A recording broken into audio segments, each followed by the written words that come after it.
Just 3 weeks ago, 42,000 fans watched as Ozzy Osbourne, the Prince of Darkness, took his final bow.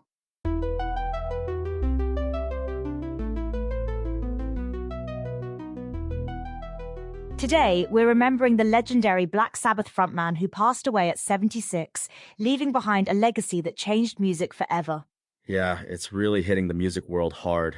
His family announced he died peacefully, surrounded by love. But what a final show he gave us at Villa Park in Birmingham. Tell us about that last concert, back to the beginning. It was pretty emotional, right? Incredibly emotional. He performed seated on a throne due to his health issues, but still managed to reunite with the original Black Sabbath members for their final performance together. And this was in Birmingham, where it all started. Take us back to those early days. Born John Michael Osbourne in 1948, Ozzy grew up in working-class Aston, Birmingham. Left school at 15, worked in a factory. Pretty typical for that industrial city. Wait, so how did he go from factory worker to founding one of the most influential bands ever? Well, in 1968, he put up a notice in a music shop, Ozzy Zig Needs Gig. That led him to connect with Tony Iommi, Geezer Butler, and Bill Ward. They originally called themselves Earth. Earth? That doesn't sound very metal. Right? They soon changed it to Black Sabbath after a Boris Karloff horror film, and that really set the tone for their darker, heavier sound. You know what's fascinating? The way their sound was actually influenced by their industrial surroundings. Absolutely. The heavy, metallic clang of factory machinery in Birmingham, that industrial atmosphere, it's right there in their music. They basically invented heavy metal. And their first album in 1970, that was groundbreaking, wasn't it? Complete game changer. Black Sabbath's debut album, followed by Paranoid, these weren't just albums, they were the blueprint for heavy metal. Speaking of Paranoid, those riffs in War Pigs and Iron Man are just iconic. And Ozzy's voice, that distinctive wail, it was perfect for those dark, heavy songs. Though he always said Tony Iommi was the real genius behind the music. But then things got complicated in the late 70s, right? Yeah, by 1979, his drug and alcohol use was out of control. The band had to fire him. But that's when Sharon Arden came into his life. Sharon, who became Sharon Osbourne. She really turned things around for him? Completely. She became his manager and wife, helped launch his solo career. His first album, Blizzard of Oz, was huge, gave us classics like Crazy Train. And then there was that infamous bat incident. Oh man, 1982, he bit the head off a bat during a concert in Des Moines. He thought it was a rubber prop. Had to get rabies shots afterward. That kind of wild behavior became part of his image, didn't it? Definitely. The Prince of Darkness persona. But you know what's interesting? That image completely changed in the early 2000s. Right, the Osbournes. Suddenly everyone saw this whole other side of him. Exactly. This scary metal icon became this lovable, fumbling dad on MTV. It completely transformed how people saw him. And the show was huge, won an Emmy, right? Yeah, best reality program. It made Ozzy more mainstream than ever. Suddenly, he was getting invited to the White House Correspondents' Dinner. But behind all that success, he was dealing with some serious health issues. Unfortunately, yes. He had a serious ATV accident in 2003, then in 2020 revealed he had Parkinson's disease. That must have been tough for someone known for such high-energy performances. It was, but he kept going. Even when he could barely walk, he was still determined to perform. And his achievements were pretty remarkable. Tell us about some of the recognition he received.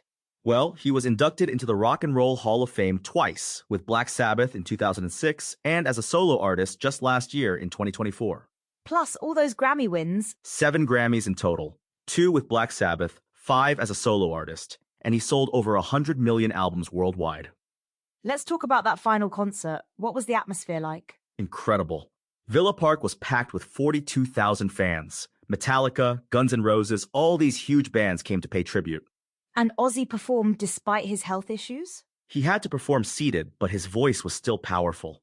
When he said thank you from the bottom of my heart, there wasn't a dry eye in the house. It's amazing how he kept going despite everything. That was Ozzy, never gave up. Even announced a new memoir coming out in October called Last Rites. What do you think his legacy will be? He changed music forever. Without Black Sabbath, we wouldn't have heavy metal as we know it.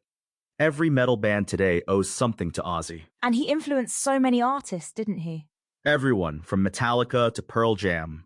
Even younger artists like Youngblood have talked about his impact.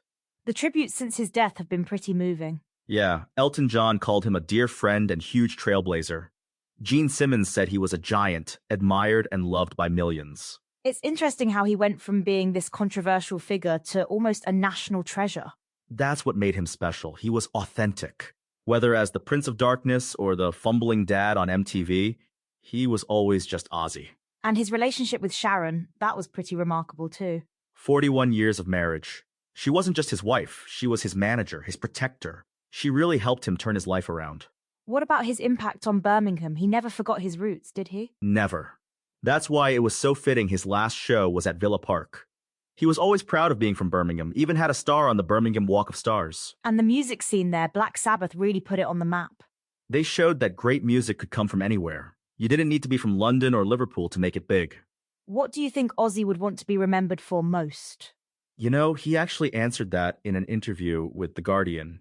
He said he wanted to be remembered for his work with Black Sabbath and for giving people a lot of smiles. That's quite humble for someone who achieved so much. That was Ozzy. Despite all the fame and success, he never forgot who he was or where he came from. Do you think we'll ever see another artist quite like him? Honestly, no. There was only one Prince of Darkness. He was truly one of a kind. His music will live on, though. Forever. As long as there are people who love heavy metal, Ozzy's influence will be felt. What a legacy to leave behind. From a factory worker in Birmingham to the Prince of Darkness, it's an incredible story. And that's what makes it so inspiring, isn't it? This working-class kid who changed music forever. Exactly. He showed that with talent, determination, and a bit of madness, anything is possible. Well, I think that's a perfect note to end on. Thanks for joining us, remembering the incredible life of Ozzy Osbourne. All aboard the crazy train one last time. Rest in peace, Prince of Darkness.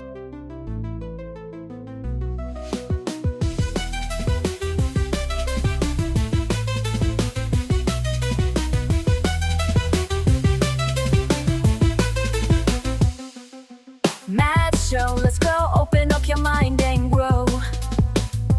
Facts and stories, things you never know. Every episode, we light the glow. Step into the world of Mad Show. Turn it up, let the rhythm flow. Feel the beat, take control.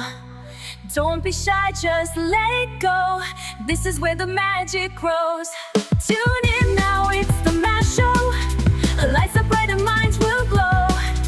Every day we learn and grow. Come along and join the flow. New ideas begin to shine. Breaking limits, crossing lines. Every moment feels divine. In the world of Mad Show time. Turn it up, let the rhythm flow. Feel the beat, take control. Don't be shy, just let it go. This is where the magic grows. Tune in now, it's the Mad Show. Lights so bright and minds will glow. Every day we learn and grow. Come along and join the flow.